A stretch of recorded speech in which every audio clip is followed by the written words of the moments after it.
terceiro livro da Bíblia, 6º capítulo e 13º versículo.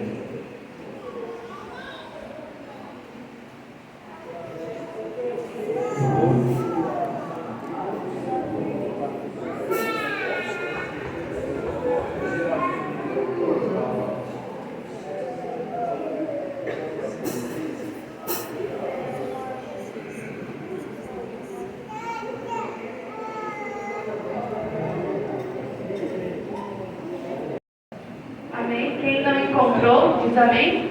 Aleluia! Todos encontraram então? Amém. Como Quem não encontrou, diz amém.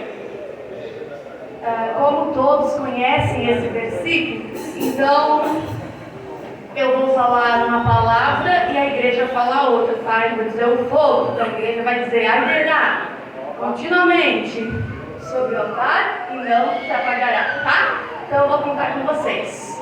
Vamos ler o versículo. Levítico 6:3. O fogo arderá continuamente sobre o altar e não se apagará. O fogo Arderá continuamente sobre o altar e não se apagará. Amém. Que fogo? Pode sentar. Que fogo é esse? Que altar é esse? Em que período de tempo ele tem que haver? Meu Deus, agora. Quando nós lemos qualquer passagem, versículo relacionado no livro de Levíticos, ele vem em forma de lei. E esta lei aqui, mantenha o fogo continuamente aceso no altar, não foi escrito para mim e nem para você. E também não foi escrito para todo Israel. Essa ordem aqui era especialmente para quem Deus separou, para quem Deus consagrou para ser sacerdote ou sumo sacerdote. Então não era todo o povo que deveria manter o fogo aceso, não era toda a tribo, nem chefe de tribo que deveria manter o fogo aceso. Então quem era que deveria manter esse fogo aceso? A Bíblia vai dizer que ele separou Arão e seus filhos para esse ministério, para ajudar no momento de fazer o povo ter comunhão com Deus. Povo, Arão e seus filhos e comunhão com Deus. Sem isso não tinha arrependimento de pecado, não tinha oferta alcançada a Deus, não tinha como você agradecer, não tinha como você fazer um voto sem esses personagens. Porém, Deus dá uma ordem: tem que manter aceso o fogo verdadeiro, tem que manter aceso. Ao contrário dessa ordem, é morte. E como vimos que Deus, não é que Deus vai matar, mas Deus disse: se colocar o fogo certo, é vida. Colocou o fogo errado, é morte. É a palavra que vai condenar. E então, Arão, ele tinha 4 filhos.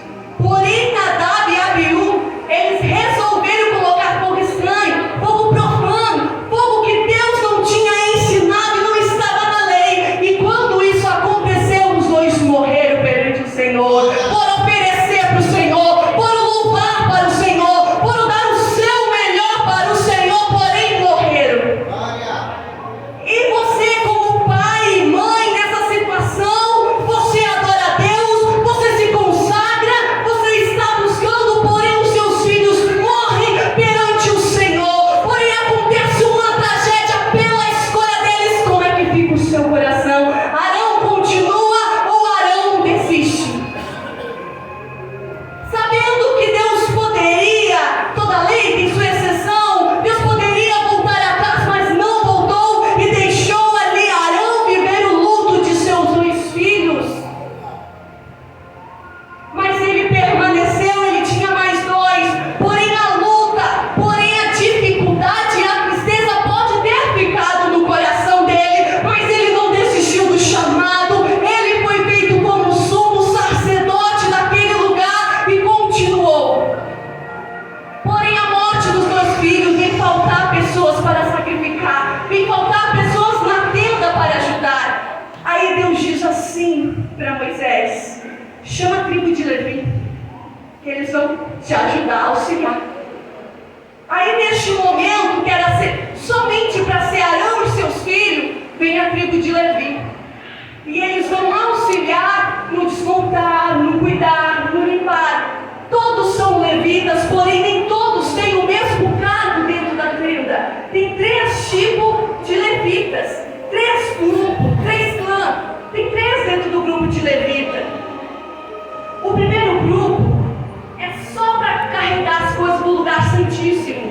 tapada. A ordem deles é carregar sem ver e sem tocar. Se a gente falar, é coisas leves, é fácil, porém eles tinham prejuízo. A morte se eles vissem ou tocassem. Tocar na arca do Senhor era a morte. E o Senhor não perdoaria o que ele falou. O segundo grupo vem carregado de carregar as cortinas. Tudo que é cortina, tu vai carregar. E o terceiro grupo é o grupo que mais leva carga, é mais pesado para fazer a tenda se locomover até a terra prometida. É o grupo que vai levar as colunas, é o grupo que vai levar as bases, é o grupo que vai levar as estacas. Em que grupo você está? Você é quem cuida das coisas santíssimas, que pode em qualquer momento o teu ministério vir desfalecer quando você olhar o que Deus não te ordenou olhar, querer falar o que Deus não te ordenou falar? Ou você está no grupo que carrega a cortina, que monta, desmonta, para que o povo venha a ser separado, para que a presença do Senhor venha a ser santificada? Ou você está no grupo mais pesado, carrega a coluna, coloca estaca, firma as bases? Todos eles são importantes, mas tem um grupo que vai se sentir mais cansado, tem um grupo que vai se sentir mais acarretado, enquanto o grupo que leve aparentemente o mais fácil pode ter a morte. Então nós temos que entender que lugar eu estou na tenda do Senhor. Tem um sacrifício, porém essa tenda ela caminha. Essa tenda ela não é nova, ela não é imóvel não, que nem essa igreja. Vocês imaginam se todo momento que Deus disse, agora vocês vão andar, nós tivéssemos que carregar toda essa igreja. Um grupo ficaria com as cortinas, os outros com os instrumentos, os outros com as cadeiras, e era isso que você tinha que aceitar. Eu sou desse grupo, esse é o meu chamado. Porque a responsabilidade de um utensílio, um objeto quebrado, seria do seu grupo. Agora nós vemos que eles eram auxiliados por 3 grupos, mas somente quem oferecia sacrifício era Arão ou seus filhos. E quando nós lemos o fogo arderá continuamente sobre o altar e não se apagará, o que vem em sua cabeça? O que você pensa que era? A Bíblia vai dizer que o altar é como se fosse essa caixa, só que era maior. Era uma caixa assim com muita labareda. E ali era colocadas as gorduras do animal. Ali tinha que manter aceso. E esse era o trabalho dos sacerdotes. Manter aceso para que fosse sacrificado 2 vezes por dia. De manhã e à noite. E durante esse processo eles tinham que alimentar o fogo. Era o povo que levava as cortinas? Era o povo que levava as coisas santas? Não. Eram os filhos de Arão. Eram eles que foram chamados. Porém agora, que você sabe que eles tinham que manter o fogo sobre o altar, os sacerdotes posteriores que deram continuidade não entenderam a mensagem. Não entenderam. E nem o povo. Porque era muito fácil. O que era esse sacrifício? Sacrifício de paz, de comunhão. O fogo deve ser mantido sobre o altar para ter paz e comunhão com Deus. Então não era para pedir perdão ali, não. Perdão era outro passo. Nesse aqui, para ser aceso, teria que ser oferta voluntária, ou você vai trazer alguma coisa para ser grato a Deus pelo livramento, por bênção, ou eles iam trazer algo para comemorar a vitória, ou cumprir o voto. Era a única oferta que o povo participava. Para Deus, era as gorduras no altar. Para o sacerdote, era a coxa esquerda, ou o peito do animal. E o resto era para o povo, o povo herdante, sua família, juntamente com o sacerdote, se alimentar no pátio. E tem comida na casa de Deus? Era uma comemoração, uma confraternização, essa oferta para manter o fogo aceso. Agora que você já sabe que eles mantinham o fogo aceso, tinham que limpar. para que o povo viesse se sacrificar ali, comer com eles, e tinha um ritual. Você deve pensar assim: então não é para mim, não sou sacerdote e não sou levita. Aí vem Jesus, porque cansou desse sacrifício de um animal inocente, de alguém sem defeito. Então vem ele, era o cordeiro que eles sacrificavam. Então vem ele como um cordeiro, vai ser morto naquela cruz, para que chega de você querer me agradar pagando o preço de um animal. Se você querer me agradar agora, tu vais ser o altar. E então a gente vê que em 1 Pedro, capítulo 2, e verso 9, ele disse: vocês não eram chamados de povo, vocês não eram escolhidos para isso. Ninguém foi chamado para sacrificar nada, e não foram nem chamados para participar lá no pátio de um sacrifício, de uma oferta, mas o sacrifício de Jesus te deu a oportunidade de reinar com ele, de ser chamado de sacerdócio real, geração eleita. E o que você está fazendo com esse título de povo santo, de sacerdócio real? O que você está fazendo por esse título? Agora nós temos o altar, o nosso coração, sacrifício do animal, tem o nosso cordeiro pascual, que é Jesus, que nunca mais você vai precisar pagar o preço por um animal, mas você pode agora ser um sacerdote do teu próprio tempo. Porém, o sacerdote tem um sumo sacerdote. Ele deve obediência, ele deve ensinamento. A Bíblia diz que tinha os sacerdotes, filho de Arão. Arão, sumo sacerdote, ouvia a obediência de Moisés a Deus. Você não se governa sozinho, você tem uma liderança para te conduzir com a comunhão de Cristo. E agora, o que significa o fogo arderá continuamente sobre o altar? É altar pronto para sacrifício. Se tem fogo no altar, o povo pode trazer o sacrifício. Se não tem fogo no teu altar, se está desarrumado, não tem comunhão com Cristo, não tem como tu agradecer por milagre, não tem como tu votar e ser voluntário para a obra do Senhor. O ritual deles, toda manhã, ficou para você. Agora você é o sacerdote do teu próprio tempo. O que você tem que fazer para manter o fogo aceso? Porque se eu não manter, é morte. É a morte de uma vida espiritual. Toda manhã o sacerdote, ele vai se levantar. Não vai ser pedreiro e nem Beltrano que vai fazer isso por ele, mas ele vai se levantar e vai ter que arrumar o holocausto, vai ter que arrumar o lugar do sacrifício, vai ter que tirar as cinzas que estão ali. E sobre cinzas, que coisa horrível é limpar, né? Vou até dar uma simulação aqui de fogão a lenha. Não gosto. Só gosto da comida e que mantenha-se ali quentinho. É só isso que eu gosto. Mas vou dar um exemplo. O Paulo gosta, então a gente combinou. Ele coloca a lenha, tira a cinza e eu só vou cozinhar. E nós estamos e isso é o que acontece. O povo trazer oferta. Um tinha que limpar e o outro cozinhava para o povo comer. E agora não é diferente. Comunhão de paz, que é manter o fogo aceso. Uma comunhão de paz é Jesus, que quer a gordura queimada. Os sacerdotes que vão se alimentar do peito ou da coxa de um carneiro.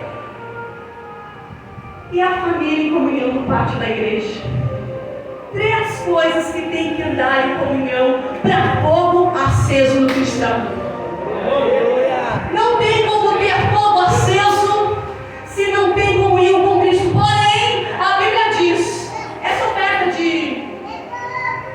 do holocausto que tem que manter fogo é que nem uma tua adoração, tá? É uma oferta. É coisa voluntária, não era obrigação. Pegou, aí tinha outro holocausto, eu não tinha prazer nesse. Mas nesse fogo do altar, fazer. Então o que acontece se eu pequei, se eu errei? Pague o preço. Se eu vou me concentrar, quero ter comunhão com todos, tem um versículo, seguir a paz com todos, senão ninguém verá Deus. Paz, tem que fazer uma guerra para ter paz. Para ter paz nós temos que entrar numa luta. Para ter paz nós temos que entrar numa guerra e vencer pela paz. Porém, muitas vezes nós guerreamos contra o nosso próprio irmão e não pagamos o preço pela confiança perdida nele. Se Jesus, você errou com ele, pague o preço para ter a confiança dele. Você tem perdão, você tem tudo em Jesus. Mas quando nós erramos com o nosso irmão, como fica o nosso pedido de perdão? Como fica o nosso sacrifício? Tem que queimar a gordura. Você gosta de comer a gordura do animal? Depende de qual, né? Mas faz mal? Tem que queimar essa gordura. E é o que tu não gosta de fazer. Limpar a cinza. Preparar. E aí, como é que nós fazemos? Se traiu, restabeleça a confiança da pessoa. Não é pedir perdão para o irmão se eu trair ele. Ele vai ficar e tem toda a razão de não confiar mais em mim. Só que se eu falar que ele não confia mais em mim, eu estou pecando. O que eu tenho que fazer? Restabelecer a confiança. Aonde eu trair, ele vai saber que nunca mais trairei a confiança dele.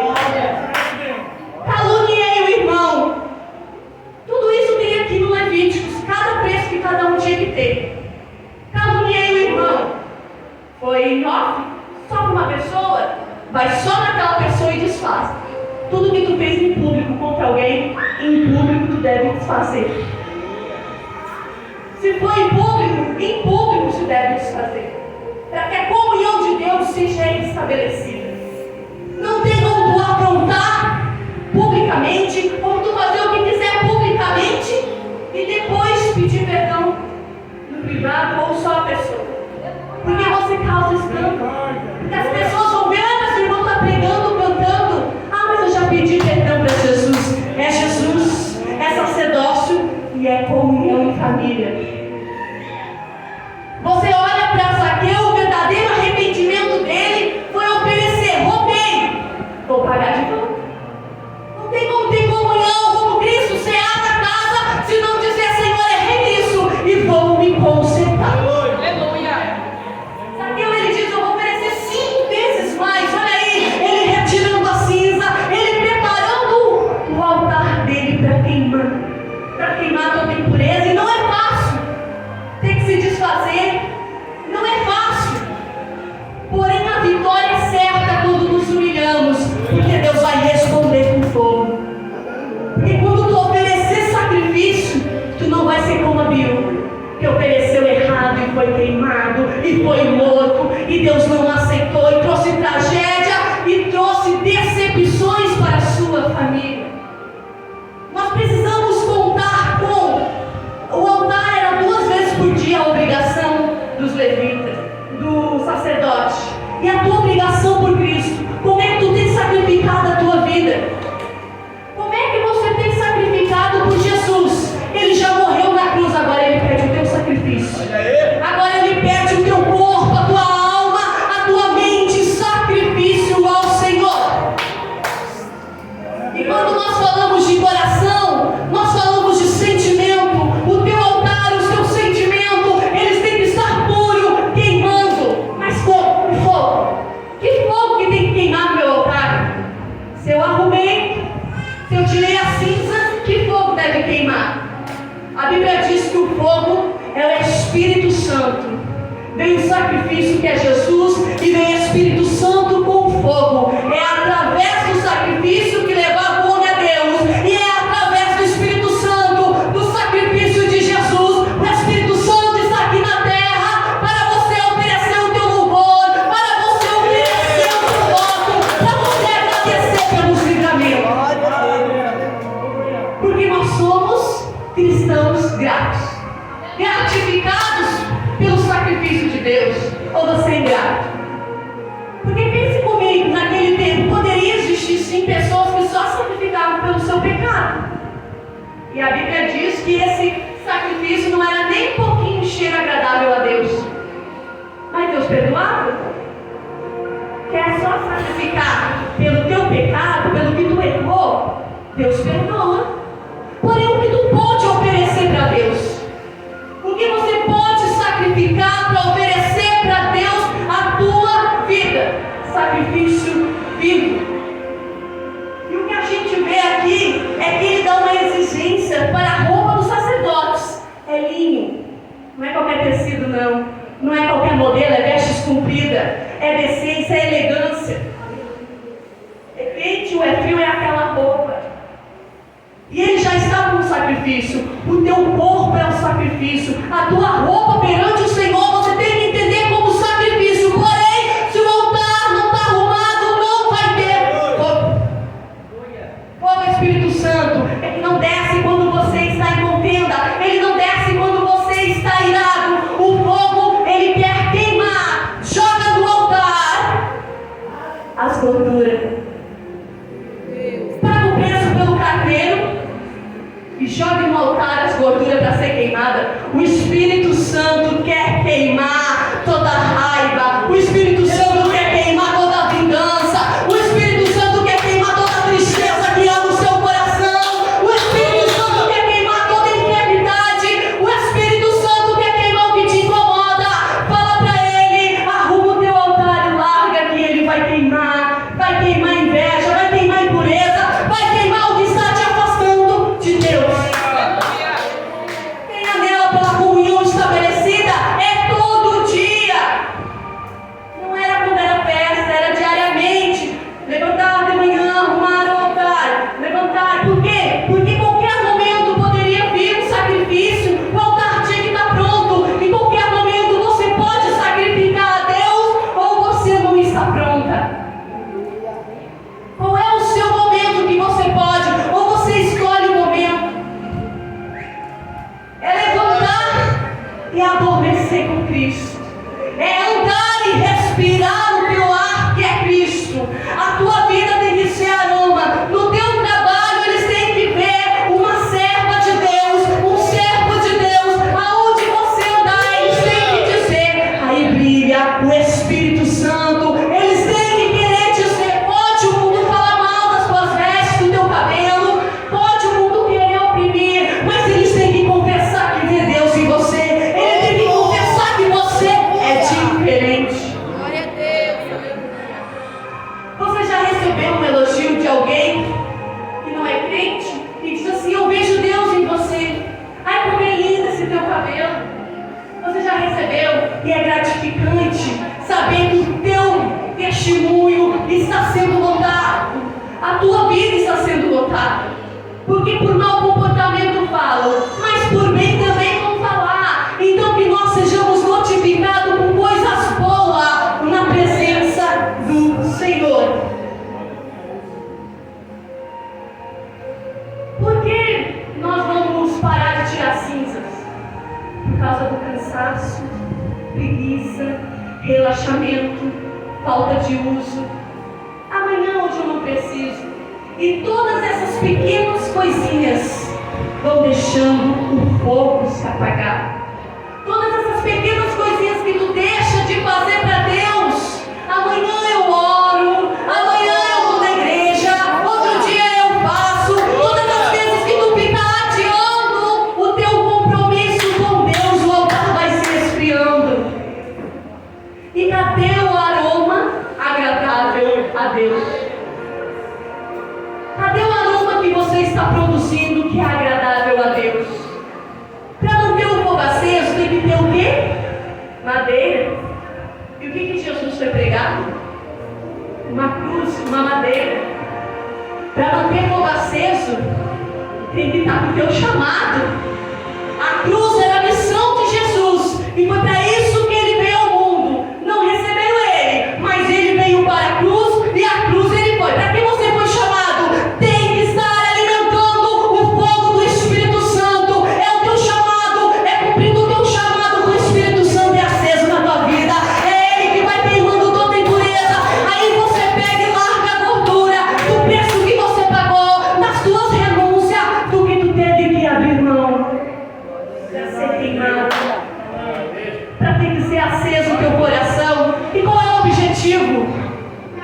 Deus aceitar. É Deus se importar com você. É Deus estar olhando para você e dizer como Ele disse para Jesus. Jesus estava sacrificando todos os dias e o Espírito Santo desceu sobre Ele e eu vi uma voz do céu que dizia: esse é o meu filho, a quem me comprazo. Está sacrificando? O Espírito Santo está queimando aí em você. Então você pode ouvir a voz de Deus, que você é o filho dele, a quem Ele se compraz, a quem Ele se alegra da tua conduta. Não é fácil todo dia, não é. Vai ficar cansada, vai. Porém, se o teu aroma agradar ao Senhor, a alegria do Senhor é a tua força. E no outro dia você levanta renovada. E no outro dia você vai limpando mais uma vez o que deixou triste, o que restou. O que era cinza? Era o resto do sacrifício. Tudo que Deus recebeu, mas o que Deus não recebeu, o que era sujeira, toca fora, que tem novidade no outro dia, que tem pessoas chegando, esperando o teu consolo, que tem uma missão na terra, dia após dia. E para quem se pergunta por que eu nasci, foi porque você quis. Você escolheu nascer. Na corrida da vida, você venceu e está aqui hoje. Então, você escolheu aceitar Jesus. Você escolheu se congregar aqui. Você escolheu a vida que você está levando. Mas você pode escolher mudar as mudanças de comportamento da tua vida que te deixam triste, que te deixam sem esperança. E dizer a partir de hoje: Senhor, me ensina. Me ensina a limpar o que eu não sei, a tirar o que deixaram em mim. E como eu falei, que as pessoas nos deixam, né?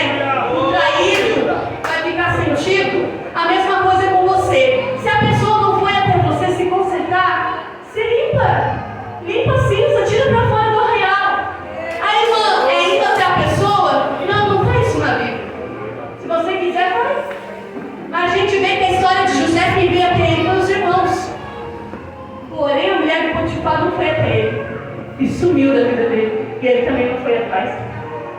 E se olhar na história, ela fez bem menos que os irmãos dele, porque ela não tinha sentimento, não doeu tanto. Porém, quem vai andar contigo, quem vai estar em comunhão no pátio, é quem quer. É quem quer estar contigo. É a família da fé. Escolha com quem você quer estar. Escolha a igreja que você está congregando e defenda. Defenda a tua escolha. Defenda o teu altar. Defenda o teu Cristo. Defende a tua doutrina. Defende. Porque é muito fácil nós ser crente aqui dentro. Porém, quando nós temos parente, a gente não defende. Mas é uma irmãzinha nossa que vem aqui com uma saia mais curta, já tem dedo. Mas lá os teus parentes têm quando entram na tua casa? Então nós temos que ser justos. Nós temos que ser justos com Deus e com os homens. E quando fala na gordura do carneiro, a gordura ela se transforma em óleo. E quando você ama a justiça, porque o amor é justiça, quando você ama a justiça, você escolhe fazer tudo para ser sacrifício vivo de Jesus na terra. E Ele vai te ungir mais, muito mais do que os teus companheiros. Quer receber a unção de Deus? Quer ser sacrifício? Quer sacrificar todo dia, tirando a cinza, tirando? Quer ser aroma agradável? Comunhão? Lute por isso. Trabalhe nisso. Se esforce até quando? Até a vinda de Jesus. Mantenha aceso. Mantenha a missão acesa. Mantenha o chamado aceso. Mantenha a tua vida